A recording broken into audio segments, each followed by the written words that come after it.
On dispose d'un système solide ressort composé d'un solide de masse M fixé à l'extrémité d'un ressort aspire non jointive de masse négligeable et de raideur K.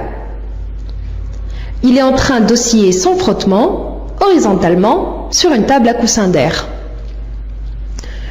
Donc, on nous dit tout d'abord que l'énergie potentielle a deux parties.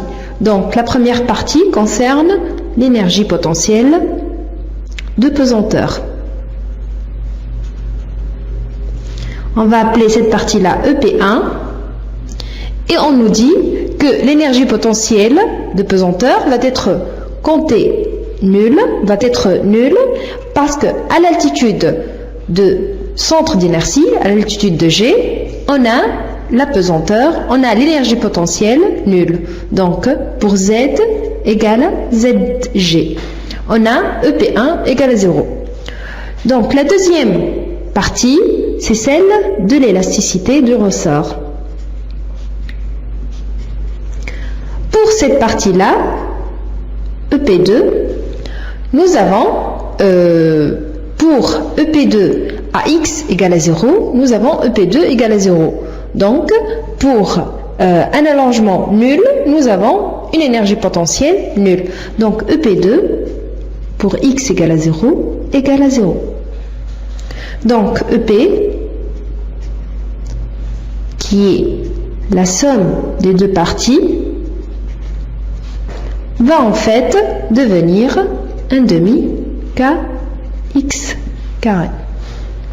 Donc, c'est juste la partie de l'élasticité qui va nous donner notre énergie potentielle. Donc, la première question qu'on nous demande, c'est de rappeler l'expression de l'énergie mécanique du système solide-ressort en fonction de M, K, X et V dans le référentiel terrestre. Maintenant, nous allons chercher l'expression de l'énergie mécanique. Pour cela, nous devons tout d'abord préciser que l'énergie mécanique résulte de la somme de deux énergies. Tout d'abord, l'énergie cinétique et après, l'énergie potentielle. Donc, cinétique, comme son nom l'indique, cinétique, ça veut dire qui résulte du mouvement du solide. Donc, c'est le mouvement cinématique du solide qui nous donne cette énergie-là. Et déjà, son expression s'écrit EEC égale à 1 demi M fois V carré. M, c'est la masse du solide et V, sa vitesse. Donc, l'énergie cinétique résulte du mouvement du solide et là, elle s'écrit 1 demi mv carré. L'énergie potentielle, tout à l'heure on a vu les deux parties qui nous donnent l'énergie potentielle. On a dit que la partie qui résulte de la gravité, de la pesanteur plutôt, est considérée comme nulle parce que l'altitude de notre centre d'inertie correspond à une pesanteur nulle. Donc, l'énergie potentielle qui nous reste, c'est celle qui coïncide avec l'élasticité du ressort. Donc, EP est égal à 1 demi kx carré. Donc, ça, c'est l'énergie potentielle qui nous vient du ressort, qui nous vient de l'élasticité du ressort, et elle met en jeu, justement, la raideur du ressort et l'élongation du ressort. Donc, EP, l'énergie potentielle, est égale à 1 demi kx carré. EC, l'énergie cinétique, elle met en cause la masse du solide et sa vitesse. Donc, notre énergie mécanique est en fait la somme de ces deux énergies-là. 1 demi mv carré plus 1 demi kx carré. Pour mieux comprendre la relation entre les deux énergies, cinétique et potentielle, nous avons dessiné sur ce graphe l'évolution simultanée pendant une période de temps de ces deux énergies. Nous voyons là que lorsque l'énergie potentielle augmente, l'énergie cinétique diminue. Quand l'énergie cinétique est maximale, l'énergie potentielle est nulle, et vice-versa. Nous avons aussi dessiné ce trait-là qui représente la somme des deux énergies à chaque instant. Cette somme-là est constante, elle a toujours le même niveau d'énergie, Et ce trait-là, cette somme-là, représente l'énergie mécanique. On remarque que l'énergie mécanique, pour un oscillateur libre non amorti, est toujours constante. Donc, on va écrire ici énergie mécanique constante. Nous savons déjà que pour un oscillateur libre et non amorti,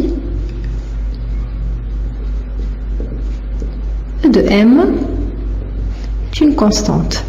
Donc E de M qui est égal à 1 demi mv carré plus 1 demi kx carré est une constante. Retrouvons maintenant, à partir de cette propriété-là, propriété de la constance, la relation entre xm et v de m, où xm est l'amplitude de notre mouvement et v de m la vitesse maximale que peut atteindre notre oscillateur. Donc, pour cela, nous allons prendre deux cas précis, deux cas particuliers. Celui qui correspond à EC égale à 0, qui nous donne E de M égale à EP max, qui est égal à 1 demi K. Donc, l'énergie potentielle est maximale quand l'élongation est maximale. L'élongation est maximale quand elle atteint l'amplitude du mouvement. Donc, pour x égale à xm au carré. Donc, le deuxième cas particulier que nous allons considérer, c'est EP égale à 0. Et qui nous donne E de M égale à EC maximale. Donc, l'énergie cinétique est maximale cette fois quand la vitesse atteint son maximum. Donc, comme l'énergie mécanique est constante, nous allons avoir l'égalité de ces deux expressions. Donc, ça nous donne 1 demi K x carré égale à 1 demi M PM au carré. Ce qui nous donne